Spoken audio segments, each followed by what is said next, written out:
Olá, sejam bem-vindos ao canal e à página. Não se esqueça, compartilha para que esse esforço possa beneficiar mais gente. Aqui é o Mangoma, professor de História, aqui na FDC. Quem não conhece a história, não conhece a si mesmo. Eu não sou africano porque nasci em África, mas a África nasceu em mim, por isso que eu vivo como africano. Vamos lá juntos resolver o exame de História da UEM 2024, passo a passo com o professor Mangoma, que vai nos levar à Terra Prometida. Ora, vejamos. Número 41. Diz que todas as ciências têm medo do objeto de estudo. Qual é o objeto de estudo da história? Nós sabemos que tudo que é científico, ou seja, tudo que é ciência, tem medo do seu objeto de estudo próprio. O que é a palavra? A ciência quer dizer conhecimento. Muitas das vezes nós vamos usar o conhecimento científico, dos 4 conhecimentos que nós conhecemos, as principais. Vamos usar o conhecimento científico. Então, todas as ciências, tudo que é científico, tem medo de ter um objeto de estudo. Qual é o objeto de estudo da história? Do que é que a história se preocupa? Então, nessas alternativas que nós nos apresentamos, número 41, a mais correta é essa da linha B. O objeto de estudo da história é a dinâmica das sociedades humanas no tempo e no espaço. Por que é isso, professor? Nós vamos estudar o homem no tempo e no espaço. Ou seja, vamos estudar as dinâmicas humanas. É o mesmo dizer que estuda as ações do homem. Essas dinâmicas do homem é o mesmo dizer que são ações do homem. Essa definição foi proposta por a Escola de Análises, ou Revista de Análise, né? Revista Análise. Revista Análise, ou Escola de Análises, por Martin Bloch. Por Martin Bloch. Por Martin Bloch. Então, na Escola de Análises, né? Na Escola de Análise, Revista Análise. Esta revista foi muito importante naquilo que foi a redignificação daquilo que é o objeto de estudo da história, que seria o homem, o estudo das ações do homem no tempo e no espaço, ou seja, estuda as ações do homem no tempo. Nós sabemos quando é tempo e espaço. Então, nós não podemos dizer que é estudo o passado simplesmente. Ao homem, o objeto de estudo da história, a história foi redefinado, ou seja, foi mudado do objeto de estudo, passa a estudar as ações do homem, não importa em que dimensão temporal esteja, no presente ou no passado. A história faz parte do estudo, então não é o passado humano em si. Tudo bem que a história vai usar fonte para resgatar alguma coisa do passado, mas nós vamos nos focalizar agora na definição da Escola de Análises, que é a história, principalmente de Martin Bloch, diz que a história estuda as ações do homem no tempo. Então, são essas dinâmicas que o homem vai causando ao longo deste tempo. Não podemos dizer que é o passado em si. Então, nós temos que prestar atenção. Então, a história também é uma ciência, porque a pessoa mede o objeto de estudo. Então, o objeto de estudo da história é a linha B, número 41. A dinâmica das sociedades humanas no tempo e no espaço. Isso é mesmo dizer as ações do homem no tempo. Número 41, número 41B. Quer dizer, número 41B. 42. A expansão marítima europeia iniciou no século XV e teve um impacto importante em todo o mundo, incluindo Moçambique. Quais foram os países pioneiros da expansão marítima europeia? Quando nós falamos dos países pioneiros, estamos a falar dos primeiros países que se lançaram ao mar no âmbito da expansão marítima europeia, que começou no século XV. Nós vamos já dizer que no século 1415 aconteceu a conquista de Ceuta, lá no norte de África. Nós sabemos que a África faz fronteira com a Europa por causa do Estreito de Gibraltar, que faz fronteira ali com Marrocos, juntamente com a Espanha. Tem um estreito chamado Estreito de Gibraltar. Então, em Portugal vai se expandir em 1415, vai conquistar aí a Ceuta. Foi neste âmbito que vão se preparar as primeiras navegações. O primeiro país dos 2 países que são ibéricos, são conhecidos como ibéricos, é Portugal e Espanha. Foram os primeiros a se lançar ao mar. É por isso que, neste período do século XV, em 1494, vão assinar o Tratado de Torres das Ilhas. O Tratado de Torres das Ilhas foi essa que consistiu na divisão das terras descobertas entre Portugal e Espanha, naquilo que foi o contexto da expansão marítima europeia. Nós podemos dizer que a expansão marítima europeia, e também de forma assim, como eles dizem, né? Eles dizem que era dos descobrimentos, era das grandes navegações. Foi neste período em que Cristóvão Colombo acabou descobrindo a América. Foi neste período que Vasco da Gama chega às Índias Orientais. Nas Índias Orientais. Nessa expansão marítima europeia, os pioneiros da expansão marítima europeia são os 2 países ibéricos, como nomeadamente Portugal e Espanha. Nós podemos dizer que são os 2 países ibéricos, mas também podemos dizer que é Portugal e Espanha. Nós sabemos que o processo de formação de Espanha resulta, o nome Espanha, ou o reino da Espanha, resulta da união de 2 reinos, que é o reino de Aragão e Castelo, que acabou dando nós chamamos de Cristóvão Colombo, a navegar para descobrir a América. Ele dizia que havia chegado na Índia enquanto já estava no Novo Mundo. É por isso que a América é conhecida como o Novo Mundo. Né? Número 42, a alternativa correta é a expansão marítima europeia, ou era dos dados de descobrimento, ou era das grandes navegações, teve como pioneiros os primeiros Portugal e Espanha. São os dois países ibéricos. Só mais tarde, depois, veio a ter a Inglaterra, a ter a Holanda e entre outros países. E foi neste momento também que, desta era das grandes navegações, que vigorou aquela teoria que nós chamamos de mercantilismo, que dizia que a riqueza de um Estado só poderia ser medida através do ouro e prata. Nomeadamente, estamos a falar dos metais preciosos, que era o ouro e prata. Então foi neste período também que vão descobrir, vão sair da Europa para a Índia em busca de especiarias asiáticas. As especiarias asiáticas serão temperos, né? Hoje em dia são temperos. Então, 42, alternativa correta é 43. Tal como as fontes escritas e orais, as fontes materiais arqueológicas são bastante importantes para a história. As ações arqueológicas de Maniquene e Chibuene têm sido importantes no estudo do Grande Zimbábue. A alternativa 40, número 43 é. Nós sabemos que Grande Zimbábue surge no plano zimbabuiano. Neste caso, a palavra Zimbábue significa casas de pedra, né? Casas de pedra. Zimbábue, casas de pedra, que é o plural é Zimbábue, né? Casas de pedra. Então, é isso que nós vamos verificar. Que o reino do Grande Zimbábue vai florescer naquela zona que nós todos conhecemos, neste país que nós conhecemos no plano zimbabuiano. Vai ter como fonte de estudo Maniquene e um pouquinho de Chibuene. Maniquene e Chibuene são partes que desenvolveu-se o intercâmbio comercial entre os povos vindos do Grande Zimbábue e os povos da diáspora, os povos da longa distância, os povos vindos do Golfo Pérsico. Então, Chibuene e Maniquene localizam-se em Inhambane. Muitas vezes nós vamos encontrar Maniquene que vai localizar-se no território chamado da Sedanda. Então, Maniquene localiza-se no território de Vilanculo, em Inhambane. Maniquene e Chibuene localizam-se na província de Inhambane. São grandes entrepostos comerciais, inclusive o Maniquene, né? Foi um grande entreposto comercial que usou-se para poder fazer as trocas comerciais com os povos asiáticos. Então, esses povos asiáticos se encontravam com os povos vindos do Golfo, ou seja, os povos de Grande Zimbábue encontravam-se com os povos vindos do Golfo Pérsico, onde traziam porcelanas, dentre outros produtos, para fazer trocas comerciais. Então, esses dois entrepostos são importantes para nos fazer entender aquilo que é a história do Grande Zimbábue. 43, a alternativa correta é 44, na organização das primeiras comunidades de Moçambique encontra-se as linhagens matrilinear e patrilinear. Do ponto de vista do predomínio regional, a linhagem matrilinear pode situar-se nas províncias de... Nós sabemos que em Moçambique temos dois tipos de linhagem. O que seria a palavra linhagem para nós como historiadores, como antropólogos? A palavra linhagem é uma associação, mas de alguma forma é um conjunto de pessoas que vai se descender do mesmo antepassado em comum. Chama-se linhagem. Pessoas que vão se descender do mesmo sangue, até as mesmas lanços do mesmo sistema parentesco, costumamos dizer assim, do ponto de vista antropológico. Então, em Moçambique temos dois tipos de linhagem ou afinidades. A norte do Vale do Zambeze, né? A norte do Vale do Zambeze, nós vamos encontrar a linhagem matrilinear. A sul do Vale do Zambeze, vamos encontrar a linhagem patrilinear.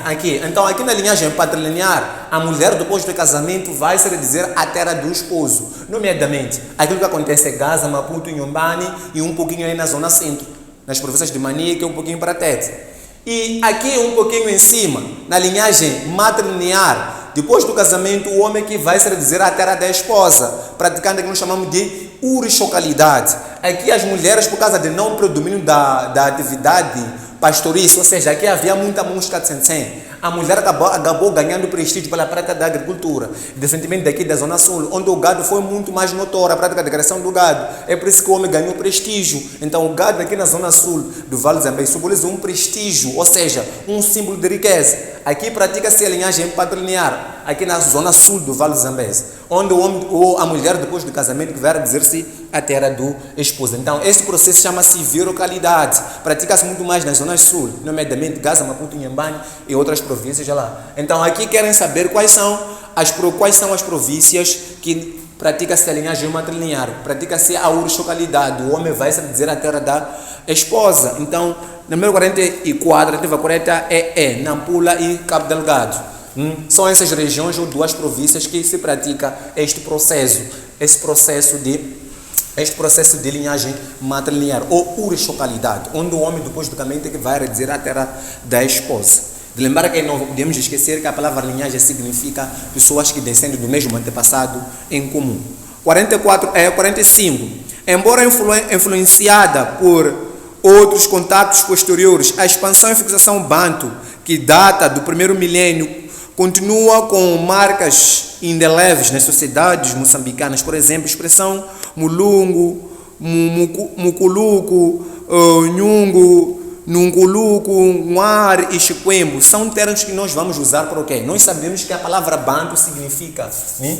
A palavra banto significa que a palavra banto significa povo, gente, pessoas, homens. Esta palavra banto, né? O singular é mútuo, né? O singular é mútuo, significa Então esta categoria da palavra banto foi introduzida por o alemão Black, né? O alemão Black que investigou acerca de 300 línguas faladas que tem uma similaridade, né? Nasceram do mesmo embrião em comum. Então, a banto não é uma raça em si, mas sim um grupo linguístico, que esta palavra significa, de alguma forma, povo, gente, pessoas, homens, que o singular é mútuo. Então, nesta alternativa número 45, querem saber que o termo chiquembo, nguara, significa o quê, de alguma forma? Para nós da Zona Sul, é Deus. Todas essas expressões aqui querem dizer Deus, né? Aquele que está no reino dos céus, que é chiquembo. Nós chamamos assim, nós da Zona Sul, cá, principalmente nós cá da Zona Sul, nós chamamos de chiquembo. E nguar, mulungu, também um pouquinho lá no centro, estamos a falar de Deus. Então, número 45, alternativa correta é C. Deus, divindade suprema. Estamos a falar de Deus que está em cima. Tal como diz Santo Agostinho, a cidade de Deus, a cidade terrena é a cidade celestial. Nós queremos chegar todos à terra prometida, que é a cidade celestial. A cidade celestial agora. É por isso que o termo, esse termo significa Deus, né? Deus da divindade suprema. Aquele que Deus nos criou, como se diz na Bíblia, o princípio tudo era verbo. Tudo é João 1, capítulo 1, do princípio tudo era verbo. Então, esse verbo estava com esse chiquembo que estão a justificar aqui. Número 45, a alternativa correta é C. 46. Quais das unidades políticas podem ser consideradas pré-coloniais? A palavra pré-colonial, estamos a dizer que é antes da colonização, né? Pré-colonial. A palavra pré-colonial quer dizer que é antes da colonização. O colonialismo, meus caros amigos, vai começar em 1984 a 1984 a 85. Este momento ímpar, foi este momento em que realizou-se a última ceia. Foi neste momento de 1884 a 85 que realizou-se a última ceia que acabou dividindo o continente africano pelas potências europeias na Conferência de Berlim. Então foi este momento que a África foi criada fronteiras artificiais. Neste momento, então, o período colonial inicia-se com a realização da Conferência de Berlim. Depois deles saírem da Conferência de Berlim, que eles realizaram o último jantar deles sentados na mesa sobre a África e foram nos partilhar. Então, esta bernização que eles criaram, essas fronteiras artificiais, acabou contando e destruindo aquilo que é a cultura africana. Você tem em conta os hábitos e costumes dos povos africanos. Então, o período pré-colonial aqui em Moçambique, os estados que são pré-coloniais que surgiram nativamente dessa própria palavra banto. Nós queremos desses estados, dessa palavra banto, quando se expandiu-se em busca de zonas propícias para a prática da agricultura, surgem alguns estados. Então, estados que são pré-coloniais, aqui em Moçambique, a alternativa correta, número 46 é A, onde vem Zimbábue, Mutapa e Marávia. A alternativa correta é A. Então, lembrar que a palavra Zimbábue significa casa de pedra, né?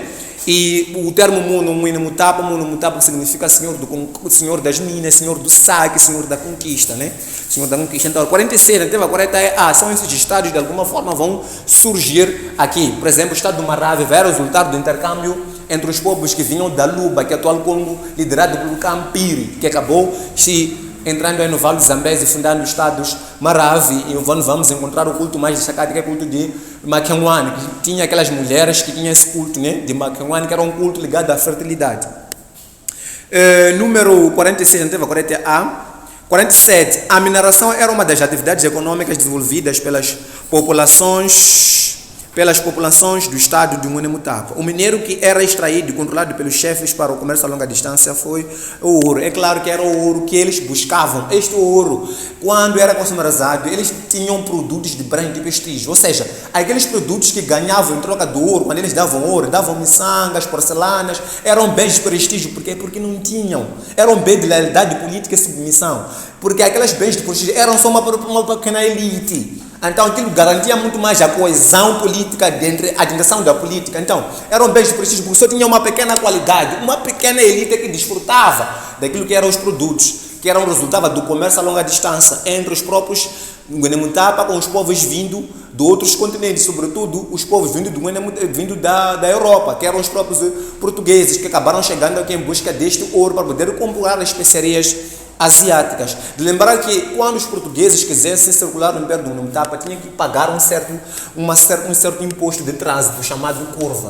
Então esse imposto de trânsito era pago por Nguenemutapa para poder circular aí. Então o minério aqui que era extraído, que levou mais tempo a comunidade das Muxas a levarem mais tempo na mineração. Essa mineração era a mineração do ouro para o comércio a longa distância, sobretudo tanto para os asiáticos, tanto como os europeus. Então, 47 a 40 é B. De lembrar que este ouro usavam para comprar as especiarias asiáticas, os próprios europeus. O que seriam especiarias? Eu digo que eram temperos, que são especiarias orientais. Estamos a falar de pimento, gengibre, canela, são essas especiarias orientais. 47, a 40 B. 48. Das seguintes unidades políticas não faz parte do Estado de Ajawa. Estamos a dizer que o Estado de Ajawa em si, o que a palavra Ajawa quer dizer? Nós sabemos que a palavra Ajawa, não? Nós vamos ter a palavra Ajawa, né? Nós podemos dizer que é Yão ou Ajawa. Então, a palavra Yão significa uma zona desértica sem qualquer tipo de vegetação.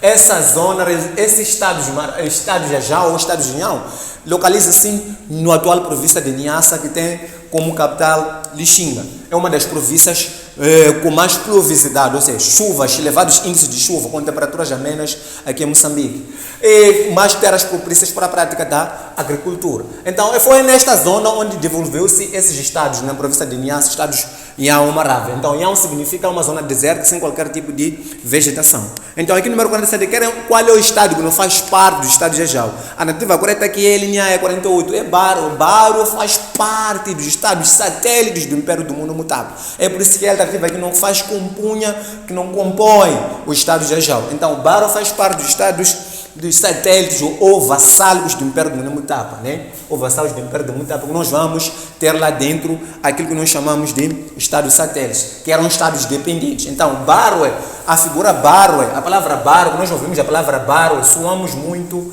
na revolta de 1917, né? Na revolta de 1917, que é a violação das mulheres virgens, a construção de uma linha férrea que passasse naquele território dos barueses, o recrutamento dos macebos para poderem lutar na região de Kionga, uma vez que Portugal, na região norte, estava em conflito com a Alemanha, obrigou Portugal a entrar na Tríplice Entente para poder combater este exército alemão que estava em Tanganica. Então, é isso que nós temos aqui. Baro faz parte do quê? Dos estados satélites do Império do Nguenemutapa, não faz parte dos Ajawas. Então, no 48, a tempo correta é E. 49.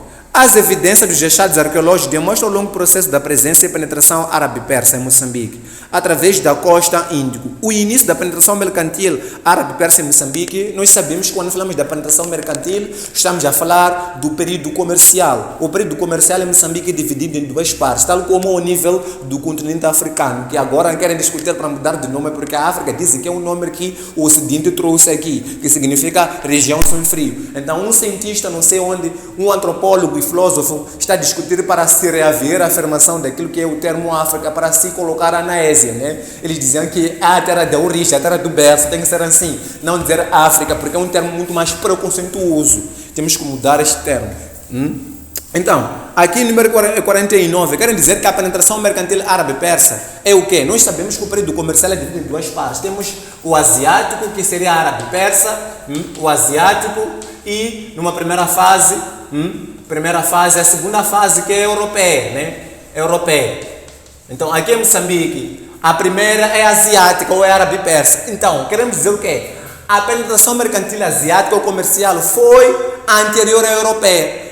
Significa que antes de ver os europeus, já tinham os asiáticos a fazendo trocas comerciais com os povos africanos. Então, número 49, a alternativa correta é B. A penetração mercantil árabe-persa em Moçambique é anterior ao início da penetração mercantil europeia em Moçambique. Significa é anterior à chegada dos europeus. Significa que os primeiros que mantinham relações comerciais com os povos moçambicanos eram os asiáticos, árabes e persas. 49, a alternativa correta é B.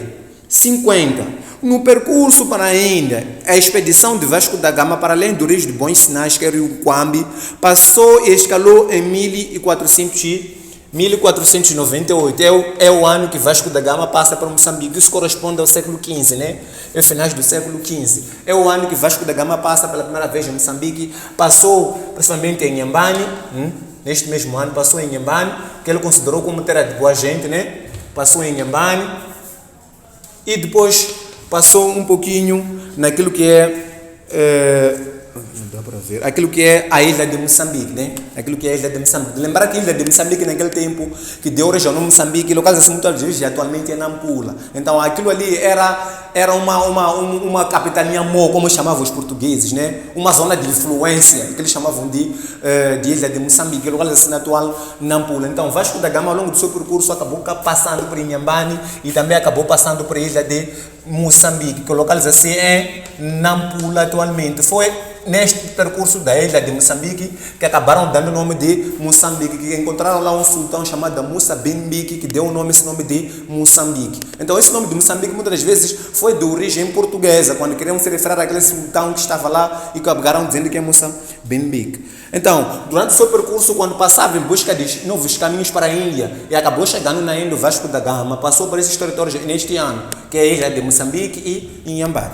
A adjetiva correta é número 50. 51. No estudo Munimutapa, mercadores estrangeiros, principalmente os portugueses, quando quisessem falar com o rei ou com a rainha ou circular no império, eram obrigados a pagar um tributo das atividades comerciais autorizadas em géneros ou em dinheiro. Este tributo era designado curva. Então, curva era uma espécie de imposto que tinha que trazer, que os portugueses tinham que pagar para poder circular. Era um imposto de trânsito, para poder circular no império do Munimutapa. Então, era este imposto chamado curva, que eram pagos em tecidos. Esses tecidos chamam de porcelanas, miçangas, esses produtos de adoros, de bens de prestígio. Eram esses tecidos que eram pagos em curva para poder os portugueses passarem ou circularam no Império Munimutapa. E tinha algumas regras que eles tinham que obedecer fora de pagar aquilo que é a curva, que era pago em tecido. Tinha que tirar o chapéu, bater as palmas, ficar descalço para poder oferecer alguns dotes quando quisessem falar com alguns reis dali do Império do Munimutapa. Então, 51, a alternativa correta é A, curva. 52. O tráfico de escravos teve consequências catastróficas para o continente africano, incluindo Moçambique. Aqui, as primeiras evidências deste tráfico datam do século XVIII e foi abolido oficialmente. Nós sabemos que o tráfico de escravos, nós podemos dizer que foi o tráfico negreiro, o comércio clandestino dos escravos, a saída de muitas pessoas aqui em África para outros continentes. Por exemplo, aqui em Moçambique, outros saíram para as grandes ilhas francesas do Índio, como Mascarenhas, Comores, Madagascar, entre outras ilhas francesas. Numa primeira fase, outros numa segunda fase daqui de Moçambique, foram para Portugal, para Cuba, para os Estados Unidos da América, ou seja, quer dizer que foram para a América, que foram para Cuba, foram para o Brasil, para as grandes plantações de cana-de-açúcar, tabaco, café, entre outros produtos. Então, essa abolição, estamos a falar do abolicionismo, que é parar com o tráfico de escravos, né? Esse comércio clandestino, este comércio maldonho, que dizimou acerca de muitos africanos incontáveis, onde o africano foi visto como um animal, até aquela teoria de Noé, que vem na Bíblia. Noé, quando amaldiçoou o seu filho Nuncune, né, que é Cúmine, que acabou dizendo que nós, os africanos, tínhamos que ser escravizados para poder ter rado daquilo que era o pecado, daquilo que é a maldição. Nós estamos de acordo do pecado. Acordo do pecado. Foi neste período onde a era das trevas da história africana, onde milhões de africanos foram escravizados. Então, esse abolicionismo aconteceu de alguma forma oficialmente. Estamos a olhar do ponto de vista daqui de Moçambique. Então, aconteceu em 1936 numa primeira fase, em 1942 numa segunda e nas colônias portuguesas neste período, enquanto que para o Império Colonial Português foi em 1869. Foi abolida o tráfico de escravos para o Império Português. Então, este abolicionismo nós podemos dizer que aconteceu na primeira metade do século XIX. 52, a gente vai correr até C, primeira metade do século XIX. É mesmo dividir aquilo que é de 1801 a 1900, 1801 a 1900, isso é dividir em 50 a 50. Significa a primeira metade do século XIX, é o mesmo dizer 1801, né? Primeira metade do século XIX, 1801 a 1850, né? Estamos a olhar que é a primeira metade do século XIX. Então, esta abolição ocorreu na primeira metade, sobretudo de 1936 a 1942. Com 52, sim, primeira metade do século XIX. 53, no contexto da penetração mercantil portuguesa em Moçambique e na organização das lutas de sucessão ao trono dentro do Império do Mundo Mutapa, o reinante que em 1907 pediu o sul militar aos portugueses em troca de concessão de todas as minas, chama-se Gatsu Lucero. Gatsu Lucero foi responsável pelas conversações de 1607 e pediu o apoio para acabar com o Caprazini, que era um aliado também, que era um inimigo deste Gatsu Lucero, e acabou pedindo apoio ou auxílio dos portugueses. A palavra auxílio significa ajuda. Foi neste momento que pediu ajuda aos portugueses. Então, o Mutapa reinante aqui era o Gatsu Lucero, que mais tarde também veio uma vura daquele acordo de 1629, que foi batizado uma vura por nome de Dom Felipe II. Traindo assim, quando eu fazia esta classe, já era que eu fazer ensino superior e não sabe como? O Centro de Preparação Folha de Conhecimento é a solução. Damos aulas de preparação para sua admissão aos cursos de Engenharia, Biologia Aplicada, Química Aplicada, Geologia Aplicada, Enfermagem Geral, Enfermagem Pediátrica, Psicologia Clínica, Nutrição, Farmácia e Medicina Geral. Para mais informações, contacte-nos pelo 84 75 71 286 ou 82 75 71 281. Folha de Conhecimento. Nós somos a alavanca do seu sucesso.